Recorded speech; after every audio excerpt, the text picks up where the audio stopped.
Você e a reencarnação. Hernani Guimarães Andrade. Agradecimentos. O autor declara-se profundamente grato às pessoas adiante nomeadas, cuja preciosa ajuda contribuiu decisivamente para com acento circunflexo concretização desta obra. Doutora Maria das Graças de Souza, Doutora Edna Jorge Ribeiro e Profa. Suzuko Azizumi pelo inestimável auxílio no preparo e revisão dos originais deste livro. Engenheiro Luiz Carlos Bojiquian pelo eficiente suporte técnico na composição das páginas digitalizadas desta obra. Aos componentes da comissão editorial do SEAC, pela eficiência e atenção dispensada à presente obra. Ao prezado amigo Richards Monetti pelo prefácio que muito contribuiu para valorizar este trabalho. Ao casal amigo e respeitável modelo de honestidade, amor ao trabalho e abnegação, Senhor Onetaro Azizumi e excelentíssima esposa Senhora Shio Azizumi, com imensa admiração, carinho e estima dedico esta obra. Bauru, outono de 2002. Hernani Guimarães Andrade. A Pedra Filosofal e a Imortalidade. Os alquimistas medievais, precursores dos químicos, manipulavam substâncias variadas, buscando a fórmula ideal, a decantada pedra filosofal, que permitiria transmutar metais menos nobres em ouro. De quebra, conferiria ao seu portador a imortalidade. Gente importante andou envolvida com o assunto, destacando-se Paracelso, 1493 a 1541, Francis Bacon, 1561 a 1626, Robert Boyle, 1627 a 1691, Isaac Newton, 1643 a 1727. Bem, leitor amigo, no aspecto científico o propósito dos alquimistas foi concretizado pela física moderna. É possível transmutar os elementos, a partir de aceleradores atômicos. O problema é a inviabilidade econômica. Os gastos para produzir uma pepita de ouro, do tamanho de uma cabeça de alfinete, a partir do chumbo, equivalem ao preço de muitos quilos do precioso metal. Já no aspecto existencial, envolvendo a imortalidade, a pedra filosofal está à nossa disposição, desde sempre, prontinha, sem outro custo que do bom senso para nos beneficiarmos. Refiro-me à reencarnação. Admitindo que já vivemos antes, estaremos assumindo nossa imortalidade, já que, obviamente, para que o espírito reencarne, é preciso que sobreviva a morte física. Podemos demonstrar essa realidade a partir das pesquisas que hoje se desdobram em inúmeros países, particularmente nos Estados Unidos, na Europa e na Índia. Dentre os cientistas dedicados ao assunto, destaca-se, no Brasil, nosso querido amigo Hernani Guimarães Andrade, à frente do IBPP Instituto Brasileiro de Pesquisas Psicobiofísicas, que possui em seu acervo dezenas de casos, envolvendo as reminiscências espontâneas de vidas anteriores. Atento aos rigores da investigação científica, que permite superar fantasias e superstições, evidencia que mergulhamos na carne vezes sem conta, atendendo à dinâmica da evolução espiritual. É algo perfeitamente lógico para quem tem olhos de ver, como ensinava Jesus. Se Deus, na oficina da natureza, gastou milhões de anos para elaborar a vestimenta que usamos no trânsito pela cama, como demonstra Charles Darwin, 1809 a 1882, porque o espírito, infinitamente mais complexo, haveria de surgir num ótimo, num passe de divina magia. A ideia da reencarnação é irresistível, permitindo-nos entender os mecanismos da vida, envolvendo as diferenças sociais, culturais, físicas, intelectuais, morais e econômicas, que fazem a perplexidade daqueles que admitem a justiça e a bondade de Deus. Nestas páginas temos reflexões valiosas, vazadas no bom senso, sobre os aspectos filosófico, científico e religioso da reencarnação, que fatalmente repercutem em nossa vida, na medida em que nos compenetremos de que somos viajores da eternidade em estágios repetidos de aprendizado no educandário terrestre, até que aprendamos as lições da vida, habilitando-nos a viver em planos mais altos do infinito. É, portanto, a pedra filosofal da imortalidade que o nosso Hernani está lhe oferecendo nestas páginas, amigo leitor. Sinta a maravilhosa certeza de que você viverá para sempre e que, Sejam quais forem os percalços que enfrenta no presente, o futuro será sempre promissor. E como viajante que, confiante, atravessa áridos desertos, sustentado pela certeza de que mais adiante a paisagem se modificará, descortinando promissores oásis, em gloriosa destinação. Bauru, outono de 2002. Richard Simonetti. Capítulo 1. Reencarnação, conceito, resumo histórico, religiões e povos que a adotam. Antes de nascer, a criança já viveu, e a morte não é o fim. A vida é um evento que passa como o dia solar que renasce.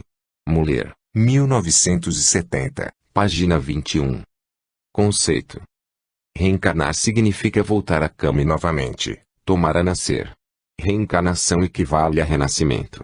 Usa-se outro termo também, palingenesia, ou palingênese, que etimologicamente provém do grego, palinge de novo, e gignomai igual gerar, isto é, novo nascimento. Uma palavra empregada impropriamente no mesmo sentido é metempsicose, a qual deriva do grego, metempsicosis, e foi levada do Egito para a Grécia por Pitágoras.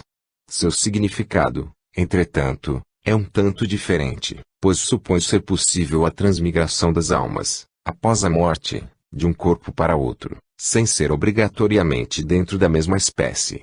Alguns filósofos gregos aceitavam esta crença. Plotino, 205 a 270 AD, e Orígenes, 185 a 254 AD, contestaram a propriedade semântica do termo metempsicose.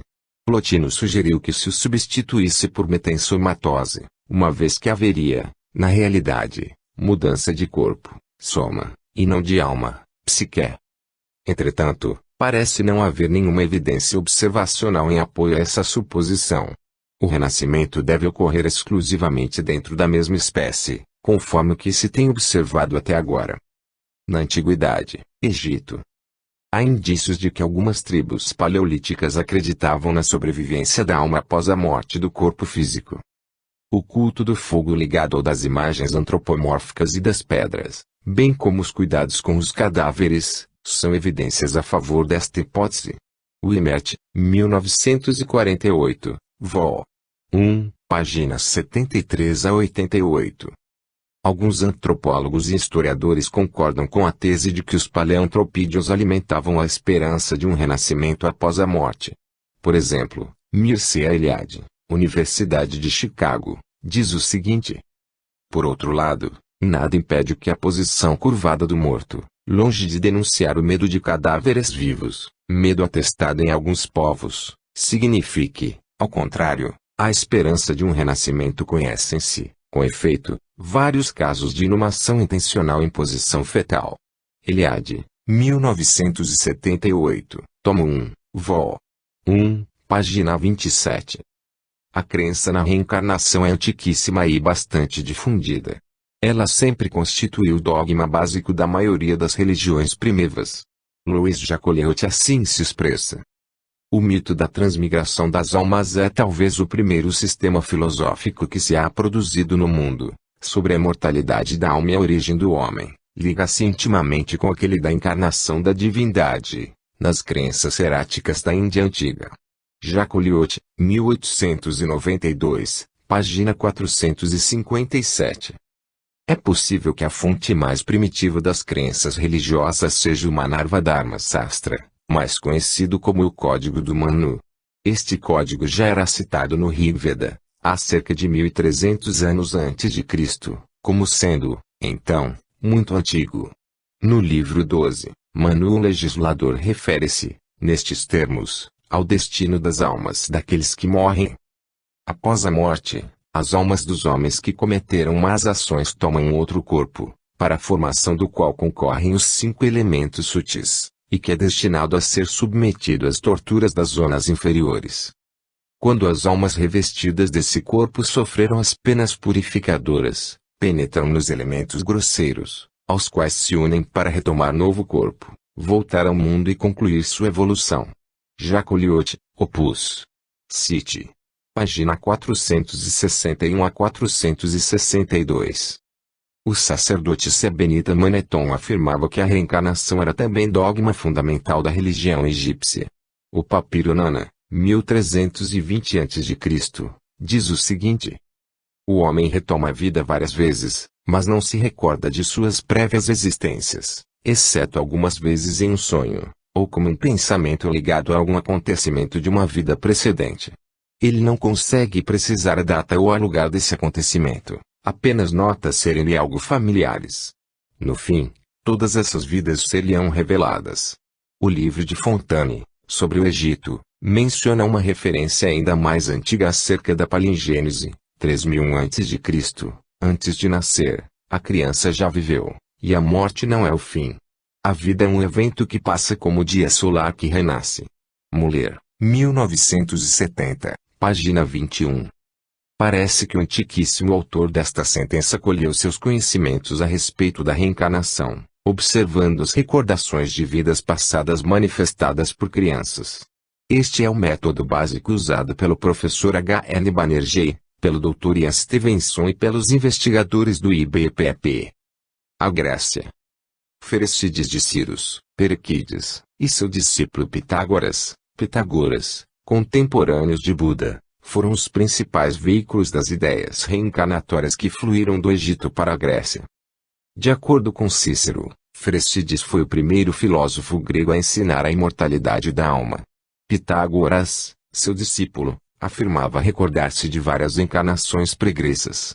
Eis algumas, a título de ilustração e por ordem de antiguidade. 1. Prostituta na Fenícia. 2. Esposa de um comerciante e lojista na Lídia. 3. Agricultor na Trácia. 4. Hermotimus, profeta que foi queimado vivo pelos seus rivais. 5. Euporbus, guerreiro troiano que lutou durante a guerra de Troia. Pitágoras, ao ver a couraça que havia servido a esse guerreiro, reconheceu-a imediatamente. 6. Pitágoras de Samos, 580-496 a.C., filósofo e matemático grego. Stuart, 1977, páginas 134. Sócrates, 469 a 399 a.C., segundo Platão, 427 a 347 a.C., ensinava a imortalidade da alma e a reencarnação. No diálogo entre Sócrates e Cebes, há uma passagem assim. Efetivamente, Cebes, retoma Sócrates, nada é mais verdadeiro, segundo creio, e nós não nos enganamos em o reconhecer. E certo que há um retorno à vida, que os vivos nascem dos mortos, que as almas dos mortos existem, e que a sorte das almas boas é melhor, aquela das más é pior. Platão, 3 tomo, Pedon, páginas 134. O episódio de no livro X da República, 614 a 620, há uma das mais fascinantes passagens acerca da reencarnação, descrita juntamente com o caso de Job, experiência fora do corpo. Trata-se do episódio de filho de Armênio, originário da Panfilha. Foi tido por morto em uma batalha. 10 dias depois, quando eram colhidos os cadáveres já em putrefação, o seu foi encontrado intacto. Levaram-no para casa para ser cremado, mas no 12º dia, quando já se achava estendido sobre a pira, retornou à vida. Após recobrar os sentidos, contou que viu do lado de lá. Explicou detalhadamente a sua caminhada juntamente com outros que haviam também morrido, até o local em que as almas dos mortos são julgadas por juízes divinos e depois selecionadas, seguindo as boas em direção às regiões celestiais, e as más às regiões infernais. A ele os juízes recomendaram que se mantivesse ali, para observar tudo e relatar aos homens o que viesse presenciar a seguir. Logo mais, assistiu à chegada àquele local, das almas que já houveram passado anteriormente pelo céu e pelo inferno, e que retornavam para, mais tarde, seguirem novo destino. Segundo ele soube, as recompensas e as penas duravam em média o equivalente a 1000 anos terrestres. Alguns sofriam mais tempo, devido à maior gravidade de suas faltas. De um modo geral, as penas eram aplicadas na razão de 10 por 1. Aqueles que, ao contrário, haviam feito o bem ao redor de si, que haviam sido justos e piedosos, obtinham a recompensa na mesma proporção. Depois de estagiar na planície, por 7 dias, cada grupo levantava acampamento e viajava 4 dias, Após o que chegava a um sítio de onde se avistava uma coluna de luz que atravessava todo o céu e a terra. Após mais um dia de marcha, chegava-se ao centro da referida luz, onde se acha o liame entre o céu e a terra. Ali estava suspenso o imenso fuso da necessidade que faz girar todas as esferas, planetas. O próprio fuso gira sobre os joelhos da necessidade. No topo de cada círculo encontra-se uma sereia que gira com ele, emitindo um som único, de uma nota apenas, e essas 8 notas compõem, em conjunto, uma só harmonia, a harmonia das esferas, de Platão. 3 outras mulheres, sentadas a intervalos iguais e ao seu redor, cada uma sobre um trono, as filhas da necessidade, Lachesis, Cloto e Atropos, cantam acompanhando a harmonia das sereias. Elas representam, Lachesis o passado, Cloto o presente, Atropos o futuro. Quando as almas chegam àquele lugar, devem apresentar-se a Lachesis. E, então, um hierofante coloca-as em ordem. Depois, tomando de sobre os joelhos de Lachesis diversos modelos de vida, sobe em um estrado elevado e fala assim: Declaração da Virgem Exixesis, filha da necessidade, almas efêmeras, vós ireis começar uma nova carreira e renascer na condição mortal.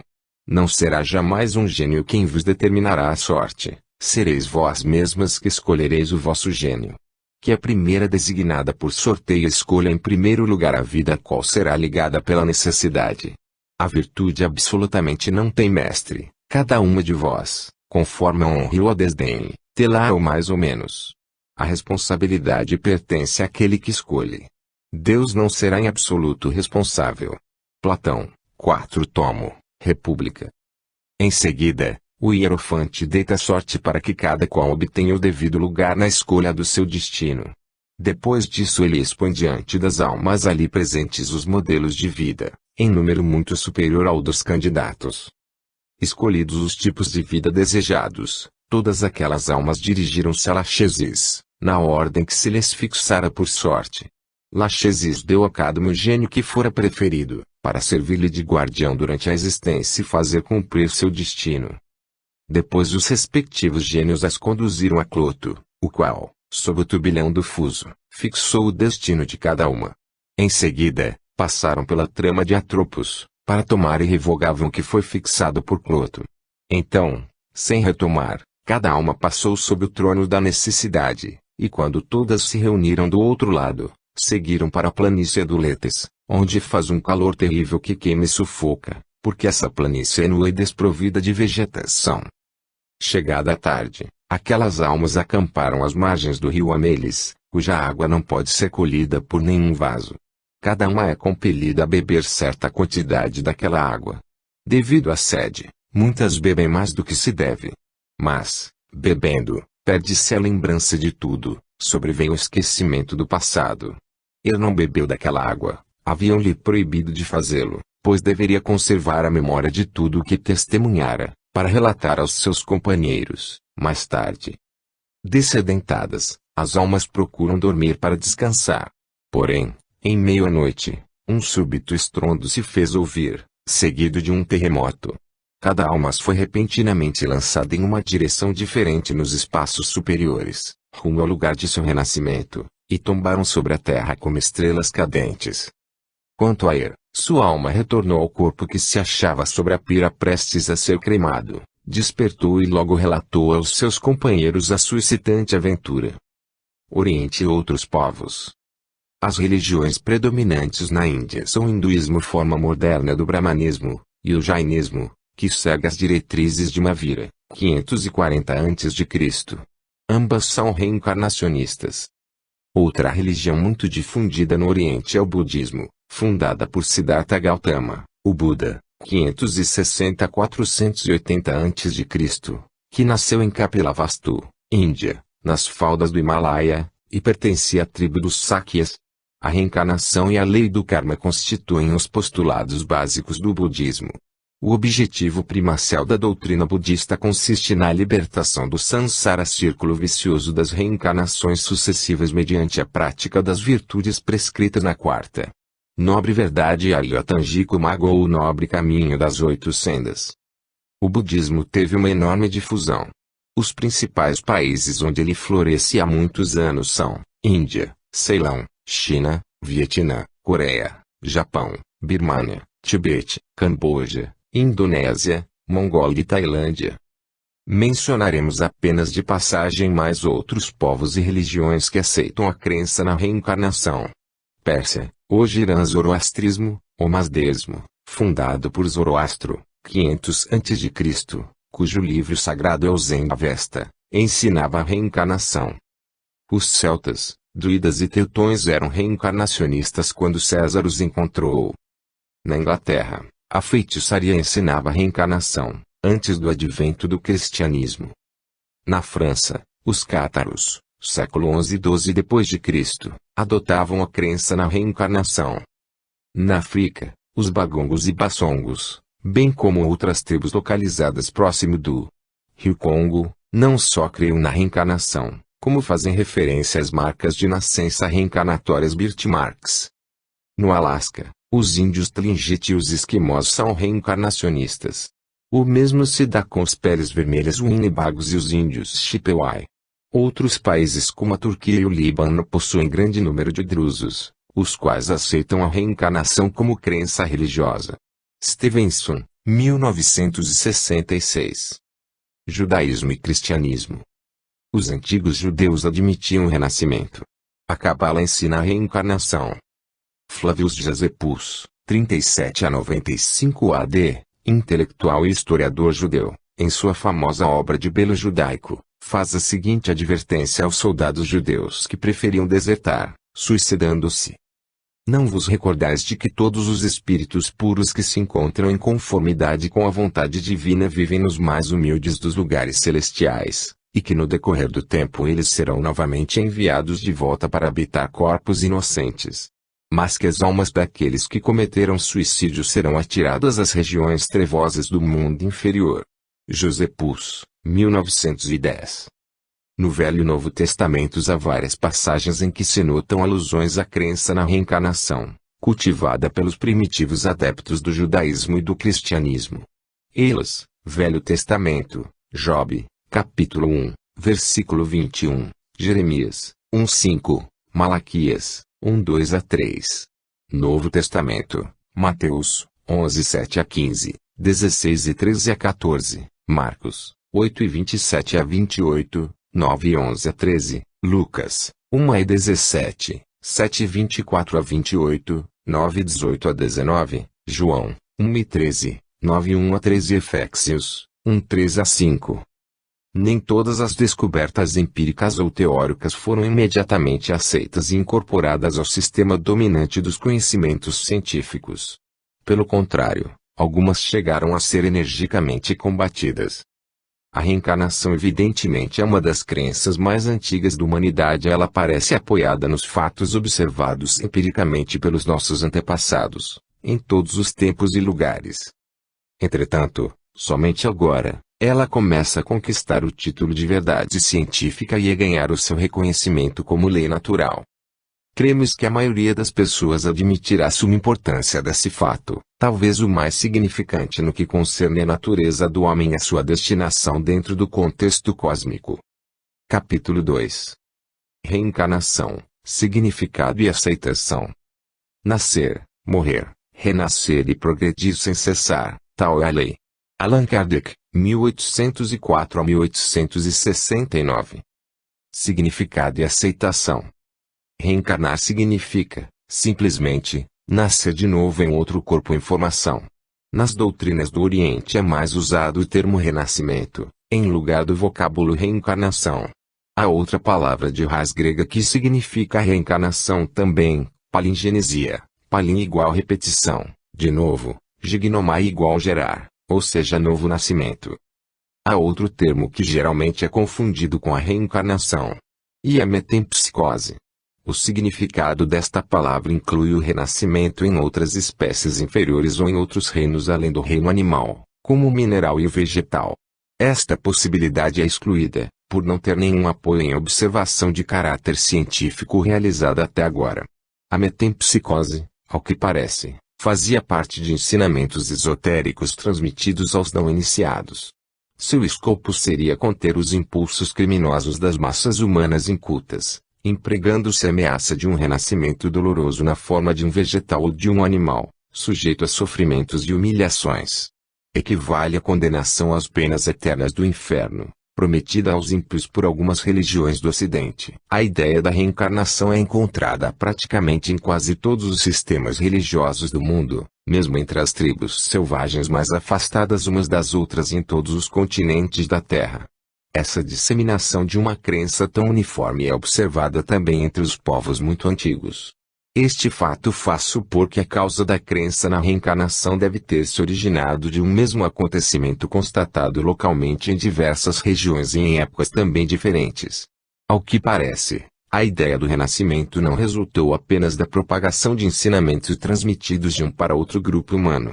Ela deve ter se originado da observação dos mesmos fatos surgidos em variadas épocas e locais.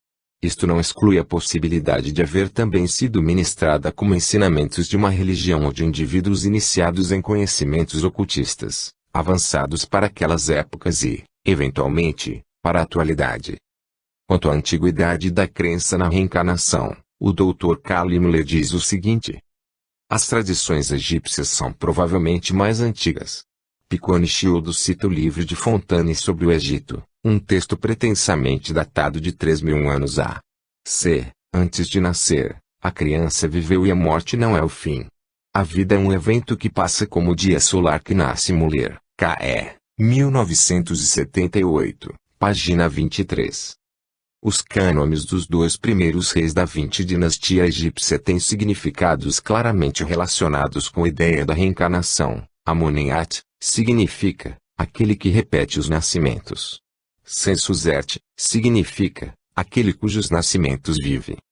Na 19 dinastia, o nome de Setequi I significa o repetidor de nascimentos. Murray, 1984, páginas 174.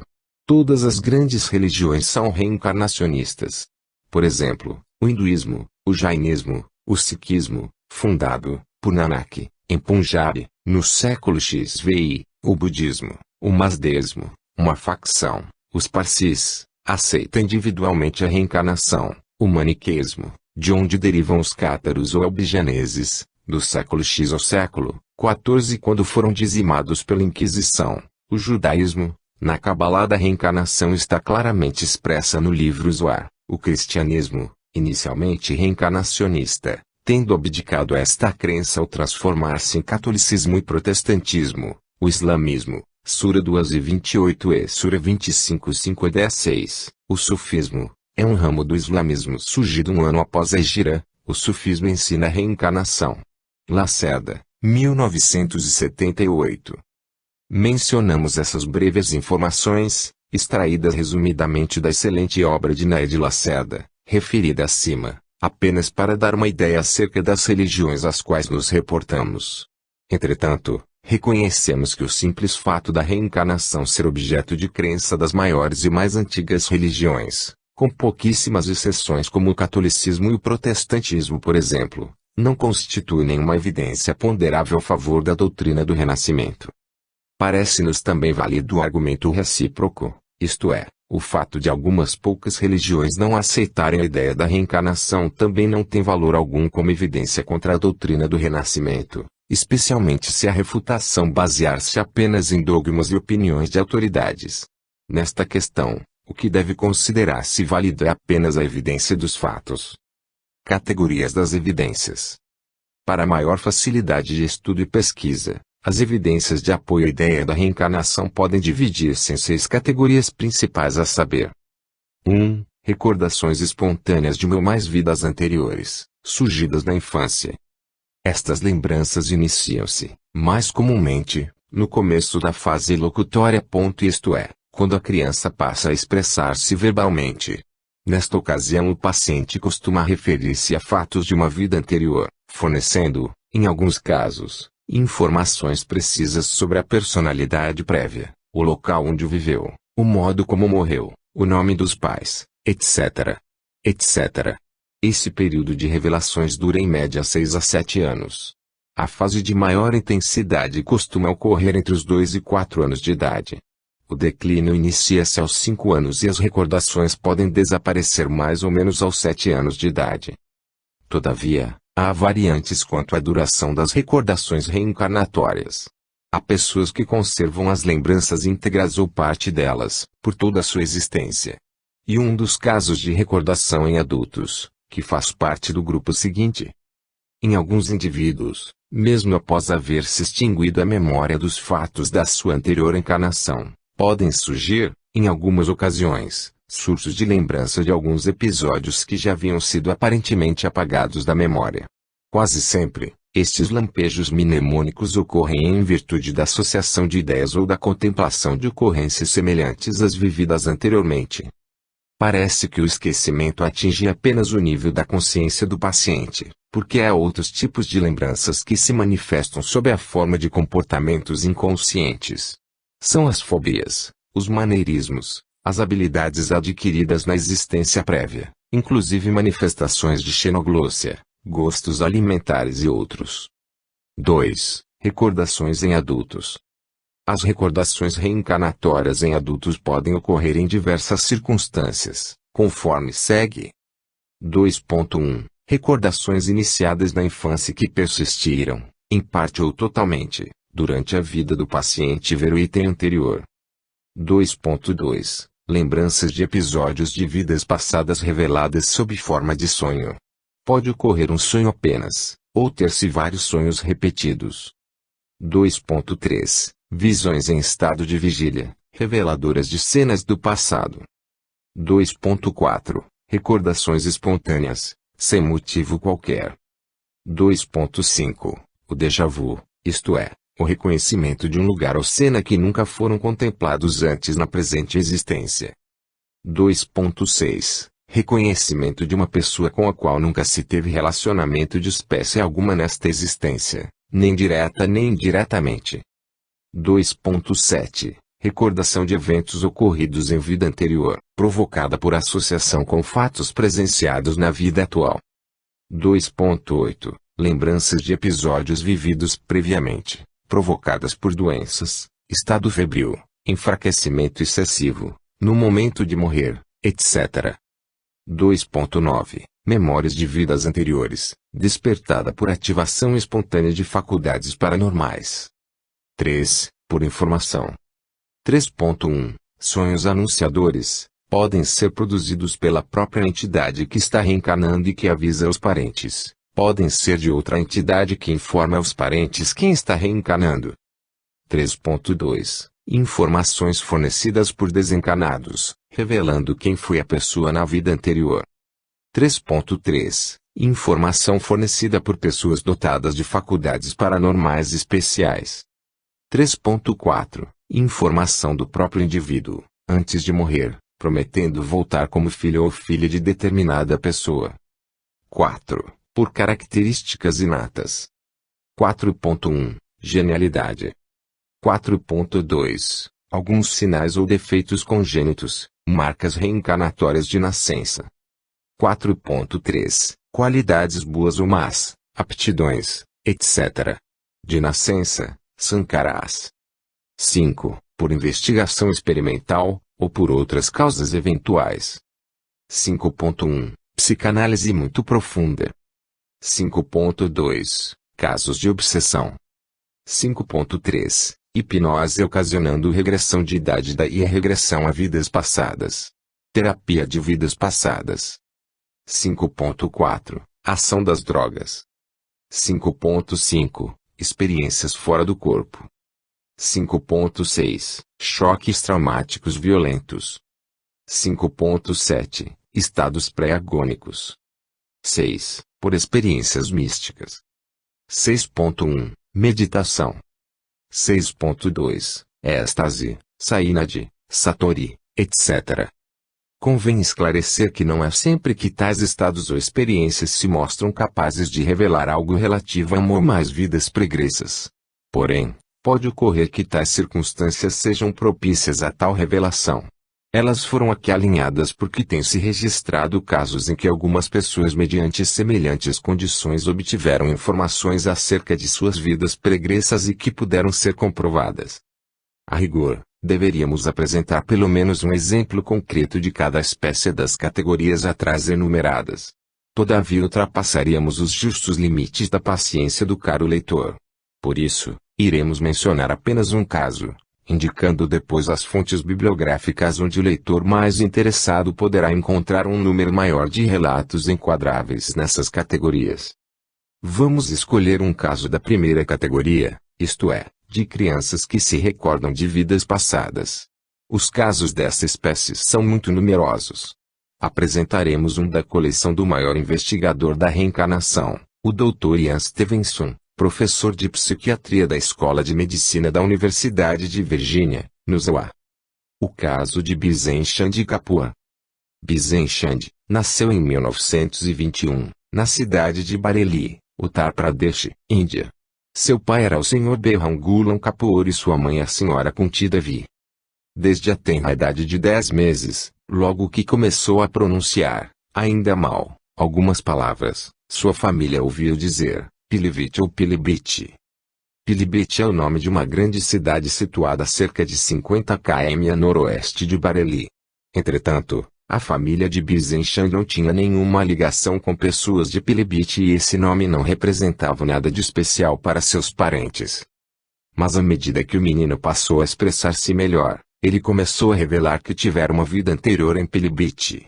Deu diversos detalhes bem precisos desta vida prévia, inclusive que seu nome era, então, Lakshminarayan, bem como se referia a um homem que considerava como seu tio, chamado Arnarayan. Disse mais que seu pai era um zamindar latifundiário, coletor de impostos. Quando Bizenchand estava aproximadamente com 4 anos de idade, seu pai levou-o juntamente com seu irmão mais velho, Bipanchand, a um passeio, até Golda, uma outra cidade situada além de Pilibhit. Então ele pediu para descer do trem, dizendo que ele morava ali. Seu pedido foi negado, por isso ele chorou durante todo o trajeto de volta até Bareilly. Aproximadamente 1 ano e meio mais tarde Berhangulam, o pai de Bizenchand, ocasionalmente relatou o caso de seu filho a um outro homem. Este por seu turno contou o fato ao advogado KKN Sai que, por coincidência, achava-se justamente naquela ocasião verão de 1926 investigando o caso de seu próprio filho, Jagdish Chandra. KKN Sai interessou-se pelo caso de Bizenchand também. Tendo ido visitar Bizenchand para escrever sobre mais este episódio, ele persuadiu o pai do garoto a levá-lo para visitar Pilibhit e assim conferir as suas revelações acerca de uma vida anterior naquela cidade. Em 1º de agosto de 1926, Bizenchand, seu irmão mais velho, o pai dos garotos e o Dr. Sai foram a Pilibhit. Em Pilibhit, Bizenchand reconheceu vários lugares e fez declarações adicionais a respeito de sua vida anterior. As declarações e reconhecimentos coincidiram precisamente com os fatos ocorridos em vida de um jovem chamado Lakshminarayan, que morrera em 1918, um pouco mais que 2 anos antes do nascimento de Bizenchand. Grande parte dos detalhes deste caso foram supridos pelo advogado KKN Sai e posteriormente verificados pelo professor Ian Stevenson, pessoalmente. Em sua análise do presente caso, Stevenson levantou 51 itens contendo as declarações e reconhecimentos feitos pelo menino Bizenchand, em sua quase totalidade plenamente confirmados. Entre os episódios marcantes mencionaremos, a título de exemplo, o encontro de Bizenchand com a mãe de Lakshminarayan, a identificada personalidade anterior. Por ocasião do encontro entre a mãe de Lakshmi e o garoto Bizen, apresentou-se um quadro de evidente afinidade entre ambos. Bizenchand respondeu com impressionante precisão às perguntas formuladas pela genitora de Lakshminarayan. Por exemplo, detalhes como o nome correto do criado pessoal de Lakshminarayan, a descrição do seu tipo humano, inclusive a casta a qual o criado pertencia. Para finalizar, ele declarou que gostava mais da mãe de Lakshminarayan do que de sua própria genitora. Outro fato notável foi o menino Bizenchand ter indicado com precisão onde se encontrava um tesouro em moedas de ouro, que havia sido escondido pelo pai de Lakshminarayan antes de morrer. Ninguém da família conhecia o local onde o tesouro estava ocultado, a não ser o falecido Lakshminarayan. Com as informações de Bizenchand foi possível encontrar o referido tesouro e assim recuperá-lo para a família. A pesquisa atual da reencarnação. Podem distinguir-se duas áreas distintas da pesquisa sobre a reencarnação. 1. Pesquisa direta das evidências.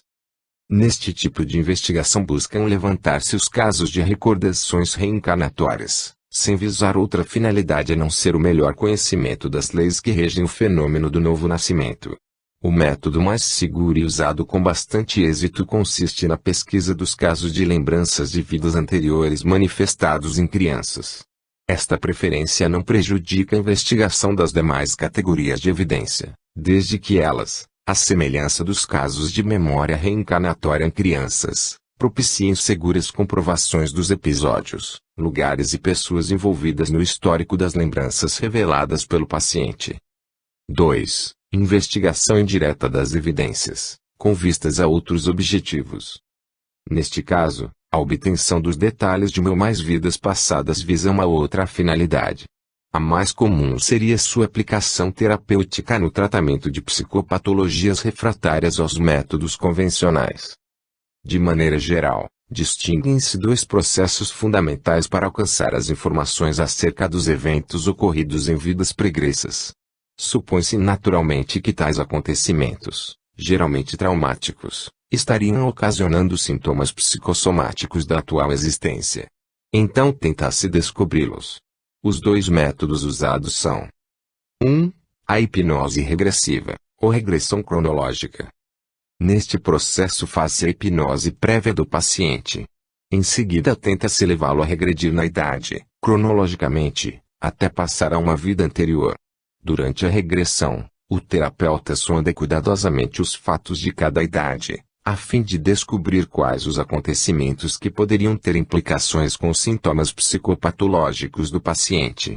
Isto é importante porque, às vezes, os distúrbios psíquicos podem ter se originado na vida atual da pessoa.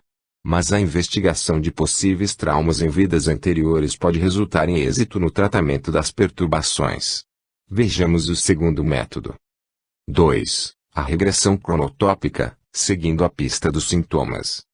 Este processo é recomendado pela dupla, Dr. Maurice Netterton e Dra. Nancy Schifrin, que esteve em 1981, 1982 e 1986 em São Paulo, a convite do casal Engenheiro Prieto Pérez e Dra. Maria Júlia P.M. Prieto Pérez, introdutores da terapia de vidas passadas, TVP, em nosso país e em outros da América Latina.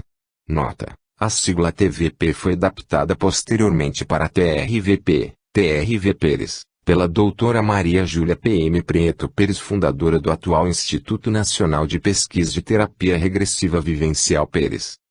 Os frequentes êxitos obtidos nesses tipos de terapia regressiva são outras tantas evidências de apoio à ideia da reencarnação.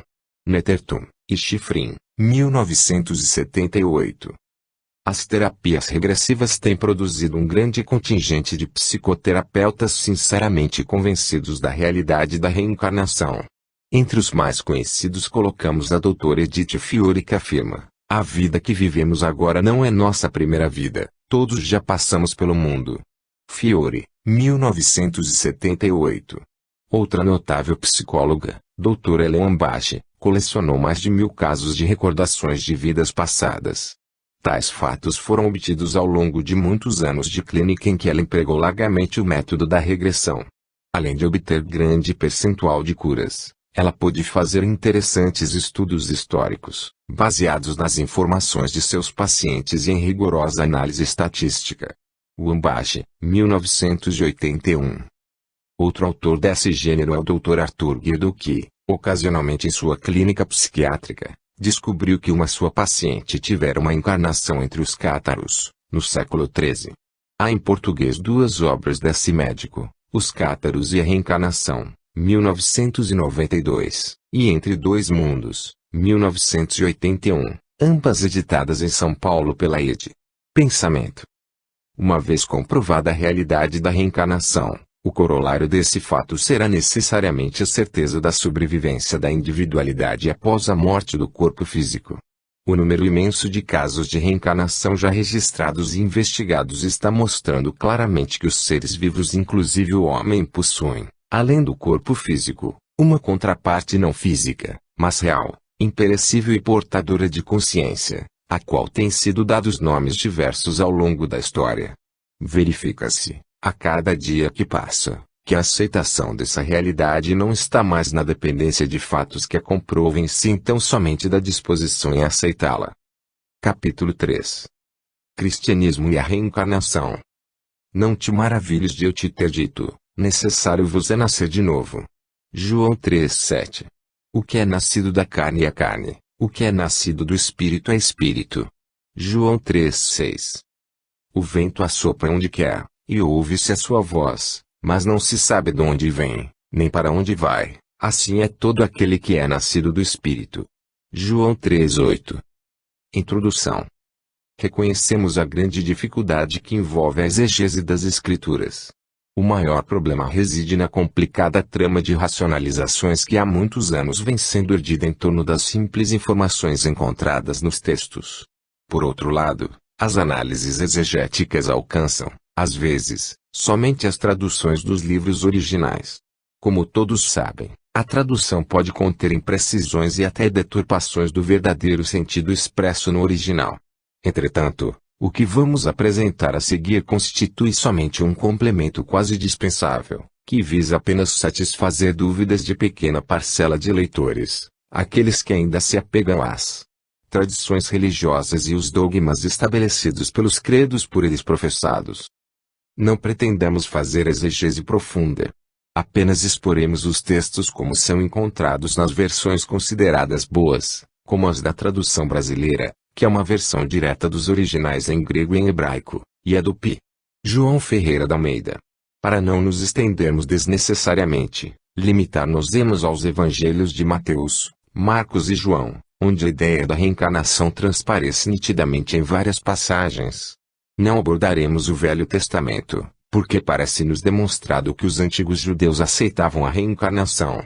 Nas obras do historiador judeu Flávio Josefus há clara referência neste sentido.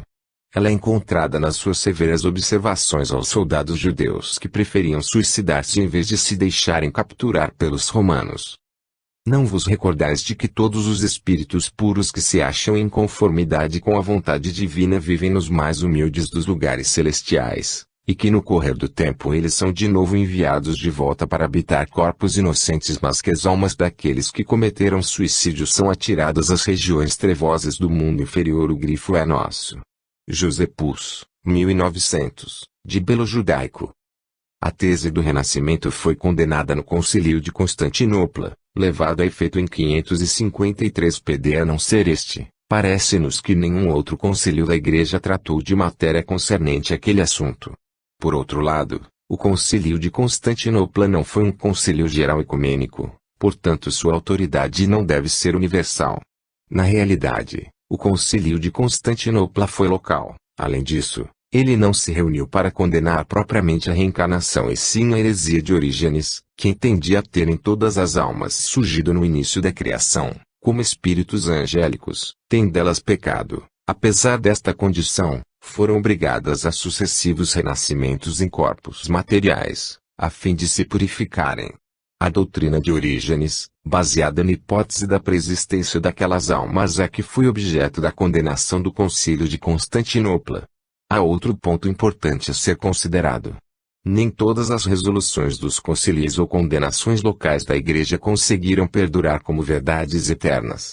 A Igreja Romana, ao taxar de heresia a doutrina do heliocentrismo de Galileu, não conseguiu manter esta posição diante das evidências de caráter científico que deram apoio ao grande sábio.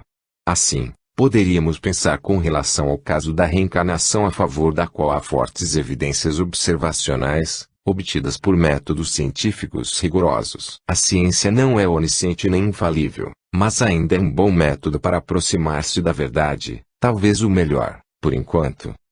Os Evangelhos e a reencarnação. A simples leitura de algumas passagens do Novo Testamento faz ressaltar logo a naturalidade com que o renascimento era encarado pelos discípulos de Jesus, e por ele próprio. Vejamos algumas dessas passagens.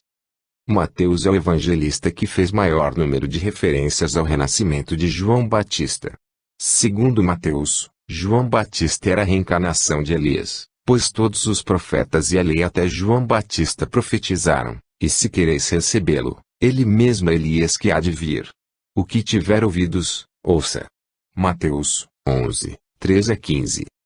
Indo Jesus para as bandas de Cesareia de Filipe, perguntou a seus discípulos: quem diz o povo ser o Filho do Homem? Responderam: uns dizem, João Batista, outros, Elias, e outros, Jeremias ou algum dos profetas. Mateus 16, 13 a 14. Nesta passagem destaca-se a naturalidade com que se encarava, não só o retorno de Elias, mas também a possibilidade da reencarnação dos demais profetas. Transparece nesta passagem que tanto Jesus como seus discípulos tinham como coisa natural o fato de um profeta tornar a nascer e continuar sua tarefa de esclarecimento e orientação dos judeus. Deviam discutir tais questões, como pode ver-se pela seguinte passagem do mesmo evangelista. Perguntaram-lhe os discípulos: por que dizem, então, os escribas que Elias deve vir primeiro? Respondeu ele: na verdade, Elias há de vir, e restaurará todas as coisas. Declaro-vos, porém, que Elias já veio e não o conheceram, antes fizeram-lhe tudo quanto quiseram. Assim também o Filho do Homem há de padecer às suas mãos. Então os discípulos entenderam que lhes falava a respeito de João Batista. Mateus 17, 10 a 13. Em Marcos podemos ler a mesma passagem. Então lhe perguntaram: como é que os escribas dizem que Elias há de vir primeiro? E respondendo ele disse-lhes: em verdade Elias virá primeiro, e todas as coisas restaurará, e, como está escrito do Filho do Homem, convém que padeça muito e seja aviltado. Mas digo-vos que Elias já veio, e fizeram-lhe tudo quanto quiseram, como dele está escrito. Marcos 9, 9 a 13. Havia profecias anteriores, anunciando a vinda de Elias, mas não especificavam quem seria a reencarnação deste profeta. Somente depois do episódio de João Batista que ficou esclarecida tal dúvida, por parte de Jesus. Aqui está, como exemplo, a profecia de Malaquias. Eu vos enviarei o profeta Elias, antes que venha o grande e terrível dia de Jeová. Malaquias 4, 5. Referindo-se ao retorno de Elias, Lucas explica a missão de João Batista. Ele irá diante do Senhor no espírito e poder de Elias, para converter os corações dos pais aos filhos, e converter os desobedientes, de maneira que andem na prudência dos justos a fim de preparar para o Senhor um povo dedicado. Lucas 1, 17. Esta passagem evangélica tem servido aos adversários a ideia da reencarnação para oferecerem outra interpretação acerca do retorno de Elias. Tais exegetas acham que João Batista não era a reencarnação de Elias. Ele apenas usava o espírito e o poder de Elias, isto é, João Batista inspirava-se em Elias e pregava sua sabedoria ao povo, a fim de prepará-lo para o advento de Jesus. No entanto, o exame atento das demais passagens de Mateus, Marcos e Malaquias mostrará que a melhor interpretação é a do renascimento de Elias na personalidade de João Batista. Este possuía, não só um espírito, como o poder daquele profeta. Tanto assim é que, em Lucas 7, 24 a 27. E, tendo-se retirado os mensageiros de João, começou a dizer à multidão acerca de João, que saístes a ver no deserto. Uma cana abalada pelo vento. Mas que saístes a ver?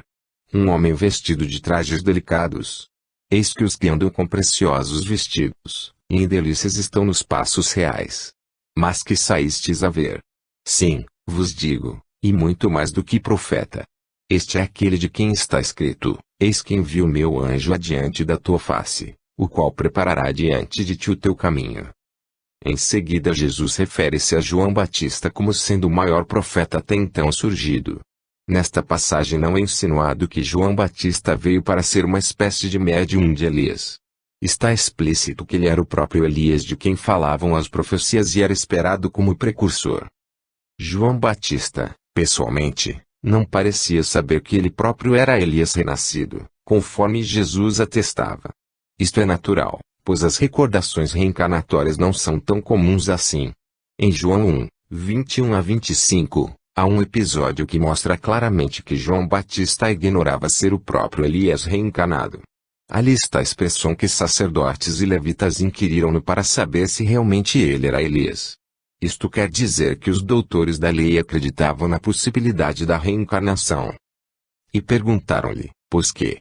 És tu Elias? E disse, não sou. És tu profeta? E respondeu, não. João 1, 21. E perguntaram-lhe, e disseram-lhe, por que batizas, pois, se tu não és o Cristo, nem Elias, nem o profeta? João 1, 25. Como se vê, havia uma expectativa entre os sacerdotes e levitas acerca da vinda do Cristo e do profeta Elias como seu antecessor. A admissão da palingenesia como fato natural é bem visível na seguinte passagem. Jesus, ao passar, viu um homem cego de nascença. Perguntaram-lhe seus discípulos, Mestre, quem pecou para que este homem nascesse cego, ele ou os seus pais? Respondeu Jesus, nem ele pecou nem seus pais, mas isto se deu para que as obras de Deus nele sejam manifestas. João 9, 1 a 3. Como se vê, Jesus não corrigiu o fundamento básico da pergunta. O homem era cego de nascença. Os discípulos perguntaram a Jesus se o cego teria pecado para merecer aquele castigo. Logo admitiam a reencarnação e as consequências kármicas das faltas pretéritas. Como poderia ter ele pecado antes para nascer cego depois? Se não fosse admitida a hipótese da reencarnação, Jesus não contrariou a ideia básica, apenas informou que o fato tinha outra razão de ser, nada mais. Nicodemos e a reencarnação. Mas, de todas as passagens do Evangelho segundo João, a mais esclarecedora acerca da reencarnação é a que se pode ler em João 3, ele a 13, cujo título é Jesus instrui Nicodemos acerca do novo nascimento. A exegese desta passagem tem sido feita por outras religiões, forçando a interpretação no sentido de o novo nascimento ser equiparado à purificação pela água lustral do batismo. Vamos tentar outra interpretação que nos parece mais em acordo com as crenças da época, as quais ressaltam das passagens anteriormente analisadas. Em São João, capítulo 3, Jesus instrui Nicodemos acerca do novo nascimento, e é de tal clareza a explicação dada pelo Mestre ao seu interlocutor que os reencarnacionistas teriam, nesta passagem do Evangelho, mas uma base em que apoiar a teoria por eles defendida. Todavia, os adeptos de alguns ramos do cristianismo são de opinião que o versículo 5 por si só já esclarece bem a questão, uma vez que Jesus declarou que aquele que não nascer da água e do Espírito, não pode entrar no reino de Deus. E afirmam que, sem dúvida alguma, Jesus queria mostrar ser impossível a salvação sem o batismo, isto é, sem o novo nascimento pela água lustral do batismo e pelo Espírito Santo. Os opositores à teoria da reencarnação citam apenas o versículo 5, que, tomado assim, separadamente, pode induzir outro significado. No entanto, os outros versículos esclarecem, completam e fecham o sentido com o versículo 5. Vejamos. Jesus respondeu e disse-lhe, na verdade te digo que aquele que não nascer de novo, não pode ver o reino de Deus. Vers. 3. Vejam bem, está aí, meridianamente compreensível, que aquele que não nascer de novo não pode ver o reino de Deus, isto é, não pode alcançar os níveis superiores da espiritualidade. Mas Nicodemos admirou-se e, para certificar-se melhor, objetou, como qualquer um o faria, diante de tão surpreendente revelação. Disse-lhe Nicodemos, como pode um homem nascer, sendo velho? Porventura, pode tomar a entrar no ventre de sua mãe, e nascer? Vers. 4. Eis o que levava Nicodemos a não aceitar a tese. Ele somente entendia de maneira limitada a operação que possibilitaria um renascimento em tais condições. Nascer de novo, para Nicodemos, afigurava-se um retomo dentro do âmbito familiar exclusivamente entre mãe e filho. O interlocutor parecia não ter capacidade para generalizar, para estender a um campo mais amplo a ideia do renascimento. Nicodemos pensava em termos de unidade, e Jesus veio ampliar tal conceito, mostrando sua universalidade no tempo e no espaço, encarando, não unicamente a família de Nicodemos, mas sim toda a espécie humana. Daí o versículo 5. Jesus respondeu: na verdade te digo que aquele que não nascer da água e do Espírito não pode entrar no reino de Deus. Jesus não respondeu: não, Nicodemos, não foi absolutamente desse tipo de nascimento que eu te falei. Foi do renascimento pela água lustrar e do batismo e pela purificação daí advinda, seguida da descida do Espírito Santo. Corre, anda depressa procurar João. Vai logo batizar-te. De maneira alguma. Jesus foi claro e inequívoco. Não corrigiu a ideia fundamental de Nicodemos, completou-a, tornando-a universal. Esta universalidade encontra-se brilhante